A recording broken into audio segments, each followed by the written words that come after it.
News 24 घडामोडी, श्वास चालू घडामोडींचा। डेंगू मुक्त अहिल्यानगर अभियानात प्रभाग क्रमांक 1 आघाडीवर। पथनाट्य आणि सर्वेक्षणाला नागरिकांची साथ। संपत बारसकर। पावसाळा सुरू झाल्यानंतर साथीचे आजार पसरण्याची शक्यता वाढते। त्यामध्ये डेंग्यूचा धोका लक्षात घेता अहिल्यानगर महानगरपालिकेच्या आरोग्य विभागाच्या वतीने गेल्या 3 वर्षांपासून डेंग्यूमुक्त अहिल्यानगर अभियान राबवण्यात येत आहे। या साप्ताहिक उपक्रमाअंतर्गत मनपा प्रभाग क्रमांक 1 मधील डॉन बॉस्को परिसरात घरोघरी जाऊन पाणी साठ्यांची तपासणी तसेच नागरिकांमध्ये डेंग्यूबाबत जनजागृती करण्यात आली। यावेळी आठरे पाटील पब्लिक स्कूल आणि डॉन बॉस्को स्कूलच्या विद्यार्थ्यांनी डेंग्यू आजाराबाबत जनजागृती करणारे पथनाट्य सादर करून नागरिकांचे लक्ष वेधून घेतले। डेंग्यूचा प्रसार रोखण्यासाठी घर व परिसरातील पाणीसाठे नियमित तपासणे, स्वच्छता राखणे आणि डासांची उत्पत्ती होणार नाही याची दक्षता घेण्याचे आवाहन विद्यार्थ्यांनी पथनाट्याच्या माध्यमातून केले। या कार्यक्रमास राष्ट्रवादी काँग्रेस पक्षाचे शहर जिल्हाध्यक्ष संपत बारसकर, नगरसेवक सागर बोरुडे, डॉक्टर अनिल आठरे, वैद्यकीय आरोग्य अधिकारी डॉक्टर सतीश राजूरकर, रोहिणी अंकुश, सुरेखा फुलपगार, सुनंदा शिरवळ, डॉक्टर वृषाली आरू, डॉक्टर शिल्पा चेलवा, डॉक्टर सृष्टी वनसोडे यांच्यासह विद्यार्थी, पालक, अधिकारी व कर्मचारी मोठ्या संख्येने उपस्थित होते। प्रतिनिधी स्वामी गोसावी, न्यूज 24 घडामोडी, अहिल्यानगर।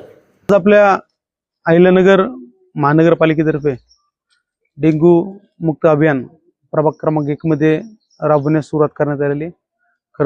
खरं तर गेल्या अनेक वर्षापासून या अहिल्यानगर महानगरपालिकेमध्ये डेंग्यूचे पेशंटचे प्रमाण हे कमी झालेले आहे आणि माझं असं मत आहे की या गेल्या 3 वर्षामध्ये म्हणजे डेंग्यूचे पेशंट नावापुरतेच असतील। कारण की मी माझ्या प्रभागावरून सांगतो की 3 वर्षापासून आम्हाला नागरिकांचे डेंग्यूबद्दल जास्त असे काही फोन कॉल्स किंवा पेशंट आढळून आलेले नाहीत। त्याचं मुख्य कारण आहे की या अहिल्यानगर शहराचे लोकप्रिय आमदार आदरणीय संग्रामभाई जगताप साहेब, या महानगरपालिकेचे आयुक्त यशवंतजी डांगे साहेब आणि आरोग्य विभागाचे राजूरकर साहेब यांच्या माध्यमातून अहिल्यानगर महानगरपालिकेने डेंग्यू मुक्त अभियान याची मोहीम ही प्रत्येक कुटुंबापर्यंत जाऊन ती राबवण्यात येत आहे आणि विशेषतः याच्यात जनसहभाग हा सर्व मोठ्या प्रमाणात सहभागी करून घेतल्याने डेंग्यू मुक्त अभियानाची जनजागृती ही चांगली झालेली आहे। आणि या निमित्त मी सांगू इच्छितो की अहिल्यानगर महानगरपालिका स्वच्छ सुंदर हरित करावी आणि महाराष्ट्र नव्हे तर देशात अहिल्यानगरचा 1 नंबर असावा असा मानस आदरणीय आमदार संग्रामभाई जगताप यांचा आहे। त्याच्यासाठी उचललेलं हे देखील एक मोठं पाऊल आहे। आणि येणाऱ्या काळात जसं आपण पाहतो की कुठली महानगरपालिका असेल तिचं जर कुठलं चांगलं काम असेल तर तिचं अनुकरण करण्याचं काम दुसऱ्या महानगरपालिका करत असतात।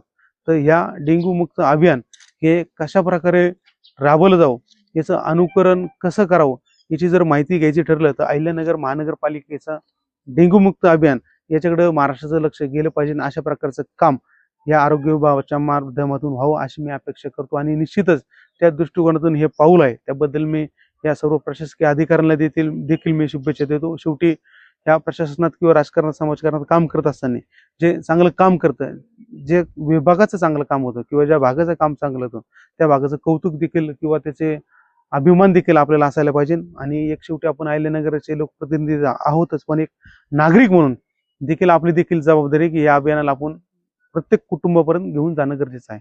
त्याबद्दल मी आज महानगरपालिकेने या अभियानाचे जनजागृतीचा कार्यक्रम राबवला त्याबद्दल त्यांचे सर्वांचे मनापासून आभार मानतो। आज अहिल्यानगर महानगरपालिकेच्या वतीने जे डेंग्यू मुक्त अहिल्यानगर हे अभियान आपल्या प्रभागामध्ये राबविण्यात आलं तर खरोखरच हा अत्यंत सुंदर आणि स्तुत्य असा उपक्रम आहे।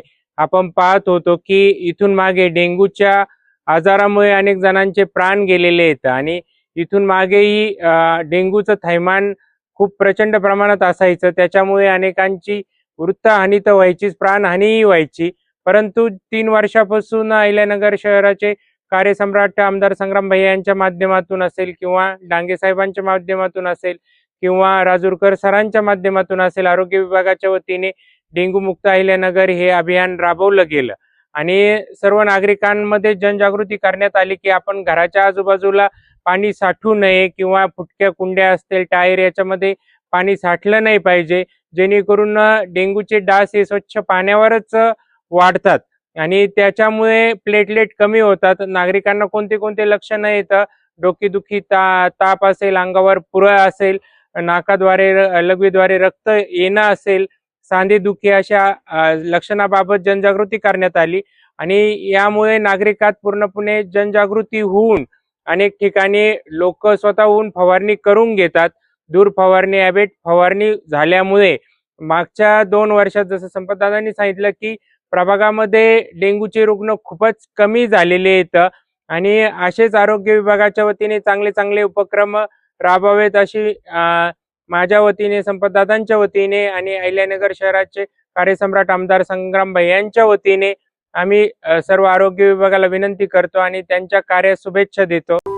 अशाच बातम्यांचा आढावा घेण्यासाठी आजच आपल्या YouTube चॅनलला सबस्क्राईब करा. बातमी आवडल्यास लाईक करा आणि इतरांपर्यंत शेअर करा.